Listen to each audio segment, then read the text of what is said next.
मुझे पता है मैंने हॉस्पिटल में क्या क्या होते हुए देखा है। मेरा दिमाग मतलब मेरे को ऐसा लग रहा था कि शायद मैंने अपने पापा को मार दिया और अब मुझे भी मर जाना चाहिए। मैं लिटरली बता रही हूँ, मेरे अंदर ऐसे ऐसे थॉट्स आए उस टाइम पे कि मैं अपनी सच में जान ले लूँ, क्योंकि मेरे लिए अब कुछ नहीं बचा है। मेरी लाइफ बिल्कुल खाली हो चुकी है, कुछ नहीं बचा है जीने लायक इस ज़िंदगी में। ऐसा फील कर रही थी जिस टाइम में मुझे ये रियलाइज़ हुआ कि शायद कि मेरे पापा तो अब गए, ठीक है, पर ऐसे बहुत लोगों से जो हॉस्पिटलों में इस तरह सफ़र कर रहे हैं और जो अपने घर वालों को यूं ही खो रहे हैं। मैंने बाई चांस यूट्यूब पे कुछ वीडियोस देखे जिनमें सेम था, तो मुझे लगा कि शायद मुझे इस बात पे लिटरली आना चाहिए आगे और बताना चाहिए कि हॉस्पिटल्स में क्या चल रहा है। नमस्कार, मैं सुशील बौद्ध न्यूज़ इंडिया राइट से और मैं इस वक्त हूँ गाज़ियाबाद में। आपको बताते चले कि इस कोरोना काल में कहीं ना कहीं किसी न किसी व्यक्ति ने अपनों को ज़रूर खोया है, और उसी पर बात करूँगा एक ऐसे परिवार की लड़कियों से जिन्होंने इस कोरोना में अपने फादर को खो दिया है, और उसी को चलते हुए एक मुहिम छेड़ी है।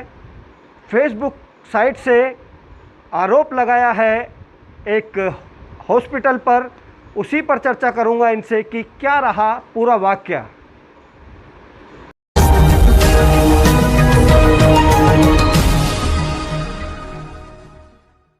क्या था पूरा मामला? मैंने अपने पापा को 13 तारीख को यथार्थ हॉस्पिटल में एडमिट कराया था।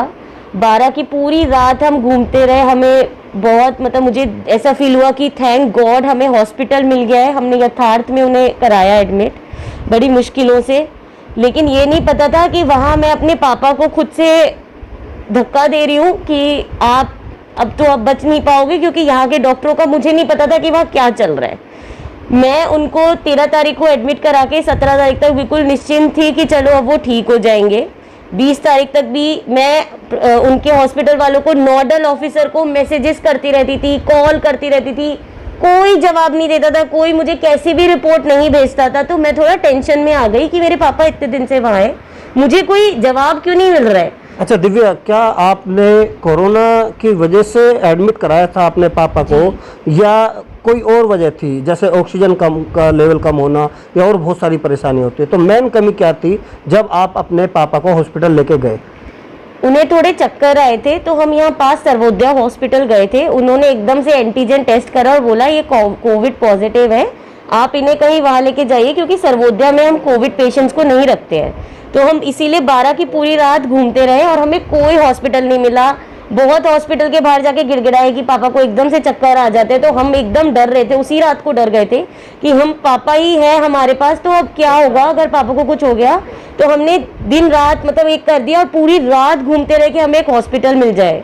लेकिन हमें सुबह 9 बजे जाके एक हॉस्पिटल मिला, जिससे हमें लगा कि चलो अब पापा से। क्या नाम था उस हॉस्पिटल का? यथार्थ हॉस्पिटल उसका नाम है। ग्रेटर नोएडा में है ये हॉस्पिटल, यथार्थ हॉस्पिटल। जी, एडमिट उन्होंने आपके पापा को वहां पर कर लिया? जी, उन्होंने एडमिट कर लिया और बिल्कुल ऐसे बोला कि इन्हें ज़्यादा कुछ भी नहीं है, आप चिंता मत करो, हम इनको थोड़े दिन में ही ठीक करके भेज देंगे, आप बिल्कुल चिंता मत करो।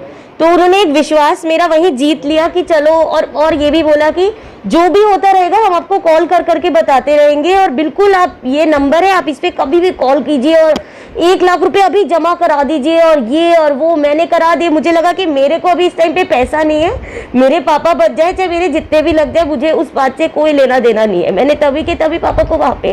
क्या लापरवाही रही हॉस्पिटल प्रशासन की? क्या लापरवाही थी जो मैनेजमेंट था वहाँ का? सबसे बड़ा कमी का पॉइंट ये है कि डॉक्टर्स को यही नहीं पता कि पेशेंट कितने दिनों से हॉस्पिटल में है। 5 दिन इमरजेंसी में रहते हैं, फिर 7वें फ्लोर पे भेजा जाता है, 7वें फ्लोर से एचडीयू में भेजा जाता है, एचडीयू से आईसीयू में, और आईसीयू के बाद हमें थमा दिया जाता है।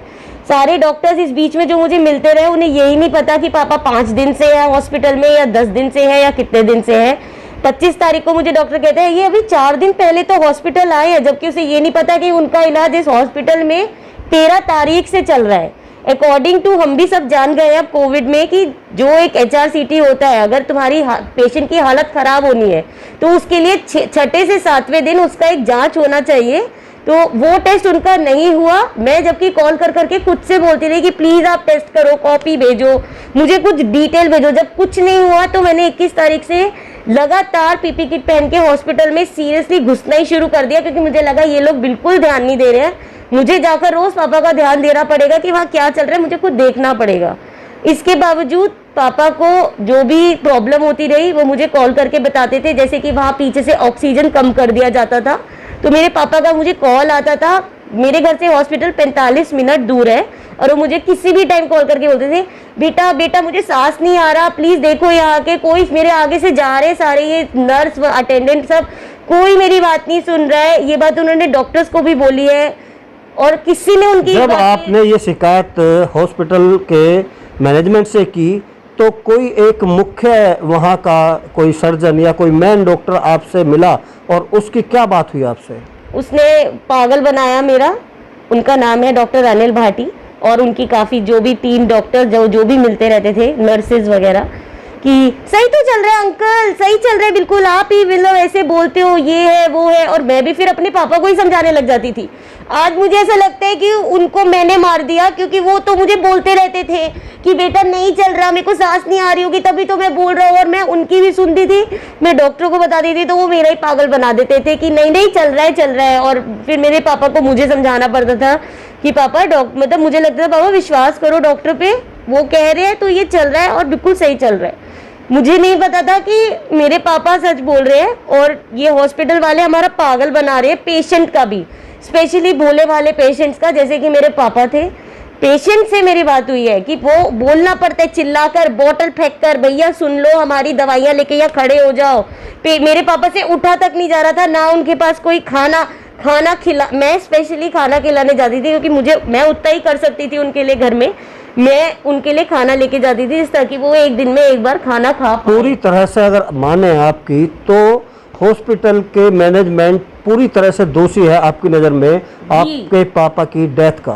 फाइल में दवाइयाँ लिखी हुई हैं कि ये दी जाती है, दी जाती है। मेरे को तो लगता है कोई दवाई खिलाई भी नहीं जाती होगी। मैं इसके लिए उनका वीडियो चेक करना चाहती हूँ कि क्या होता था वहां पर, अगर उन्हें दवाइयाँ मुंह में खिलाई जाती थी भी कि नहीं, सिर्फ दिखाया जाता था जी ये दवाई चल रही, ये दवाई चल रही। क्योंकि अगर दवाइयाँ एक्चुअली चल रही होती तो शायद वो आज ठीक होते, क्योंकि उनकी तबीयत इतनी खराब नहीं थी, बिल्कुल भी नहीं थी उनकी तबीयत खराब। मैं दिव्या के इस जज्बे को सलाम करता हूँ। एक बाप को खोकर उन्होंने हिम्मत नहीं हारी है और उन्होंने एक मुहिम छेड़ी है सोशल साइट पर, फेसबुक पर। उन्होंने अपने आप को मजबूत बनाया है कि वो इस लड़ाई को लड़ेंगी पूरी तरह से, और उन्हें इस बात की गिल्टी फील है कि कहीं ना कहीं उनके पापा की मौत का कारण वो खुद हैं। और इसी मुहिम के बारे में जानूंगा जी, कैसे आपने अपने आप को उस वक्त मजबूत किया जब आपको एक सहारे की जरूरत थी। उस वक्त आपने एक कैंपेन चलाया फेसबुक पर, तो थोड़ा सा उसके बारे में भी बताइए। मैं अपने पापा को खो चुकी हूँ। मेरे घर में अब कोई बड़ा नहीं है। मेरी मम्मी ऑलरेडी 7 साल पहले मैं उन्हें खो चुकी हूँ। तो जब अब मैं ऐसे हो गई थी 4-5 दिन तक, तो ना मैं किसी से कुछ बोल पा रही हूँ। मुझे पता है मैंने हॉस्पिटल में क्या क्या होते हुए देखा है। मेरा दिमाग मतलब मेरे को ऐसा लग रहा था कि शायद मैंने अपने पापा को मार दिया और अब मुझे भी मर जाना चाहिए। मैं लिटरली बता रही हूँ, मेरे अंदर ऐसे ऐसे थॉट्स आए उस टाइम पे कि मैं अपनी सच में जान ले लूँ, क्योंकि मेरे लिए अब कुछ नहीं बचा है। मेरी लाइफ बिल्कुल खाली हो चुकी है, कुछ नहीं बचा है जीने लायक इस ज़िंदगी में। ऐसा फील कर रही थी जिस टाइम में मुझे ये रियलाइज़ हुआ कि शायद कि मेरे पापा तो अब गए, ठीक है, पर ऐसे बहुत लोगों से जो हॉस्पिटलों में इस तरह सफ़र कर रहे हैं और जो अपने घर वालों को यूं ही खो रहे हैं। मैंने बाई चांस यूट्यूब पे कुछ वीडियोस देखे जिनमें सेम था, तो मुझे लगा कि शायद मुझे इस बात पे लिटरली आना चाहिए आगे और बताना चाहिए कि हॉस्पिटल्स में क्या चल रहा है। मैं अपने पापा को तो वापस नहीं ला सकती हूँ, पर जितने भी लोग हॉस्पिटल जा रहे हैं, डॉक्टर्स पे अंधविश्वास कर रहे हैं कि ये डॉक्टर हमारे घर वालों को ठीक करके घर भेज देंगे, प्लीज़ मैं आप लोग के आगे हाथ जोड़ रही हूँ, अपने घर वालों का ध्यान रखें।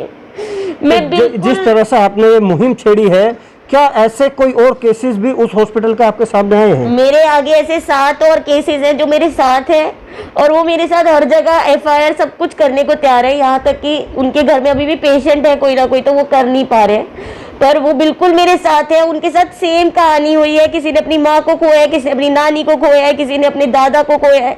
सब मेरे साथ है कि भाई ये बिल्कुल सच बोल रही है तू, और सबको बता यहाँ क्या चलता है। तो इस भारत सरकार से और खासकर उत्तर प्रदेश सरकार से क्या मांग रखती हैं?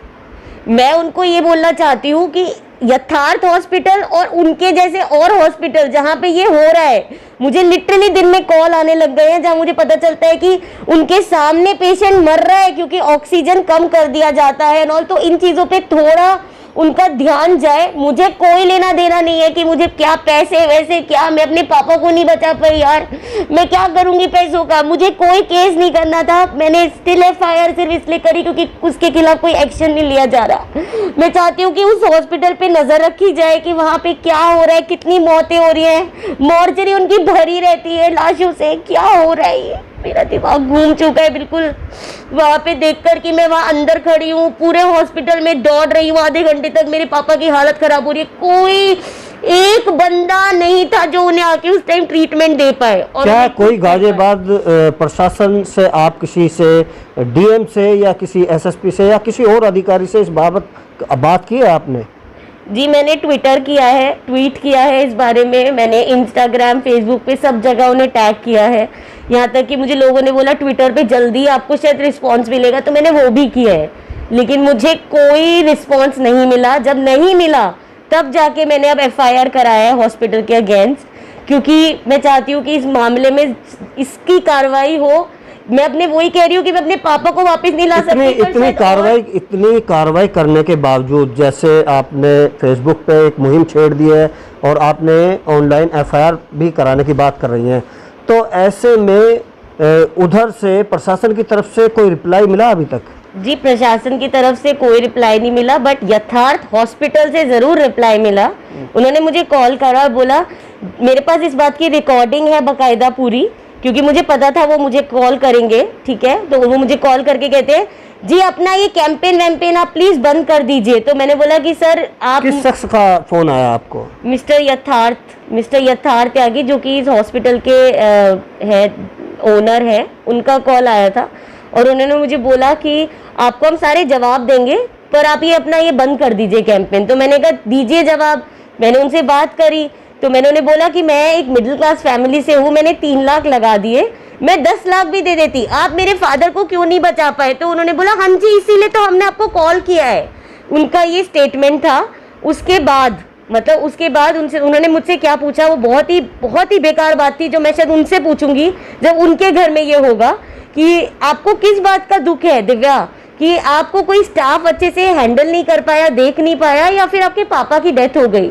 मतलब लिटरली तुम एक बेटी से ये पूछ रहे हो कि उसे किस बात का दुख है।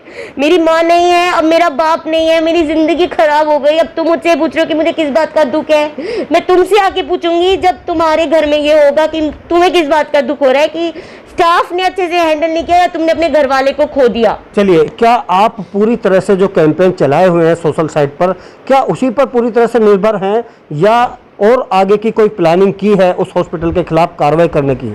मैं प्रशासन से, मैं सारे जितने भी हमारे ये गवर्नमेंट के लोग हैं इनसे पूरा सपोर्ट चाहती हूँ, क्योंकि ऐसे हॉस्पिटल्स पे ध्यान रखना, मैं अकेली इस लड़ाई में क्या कर लूँगी जब तक प्रशासन मेरा साथ नहीं देगा। मेरे साथ ऐसे 7 लोग और जुड़े हैं जिनके साथ सेम कहानी हुई है उस हॉस्पिटल की। क्या खुद से मिलना चाहेंगी, यहाँ के DM को लिखित शिकायत देना चाहेंगी या SSP से या यहाँ के बड़े उच्च अधिकारियों से खुद से मिलकर इस शिकायत को करना चाहेंगी? मैं उनसे मिलना चाहूँगी ज़रूर। मैंने FIR करा ही इसीलिए है जिससे ताकि वो हॉस्पिटल वाले और सब जितनी दुनिया है वो देखे, इस मामले पे थोड़ा गौर रखे कि क्या चल रहा है। तो मैं चाहूँगी कि मैं उनसे मिलूं और इस बारे में बात करूं और स्पेशली हॉस्पिटल वालों से हर एक बात का जवाब लूं कि क्यों तुमने ये करा और तुम क्यों ऑक्सीजन घुमा देते हो। मारने के लिए रखा है क्या वहाँ पे लोगों को? मत रखो, इससे अच्छा घर भेज दो उन्हें।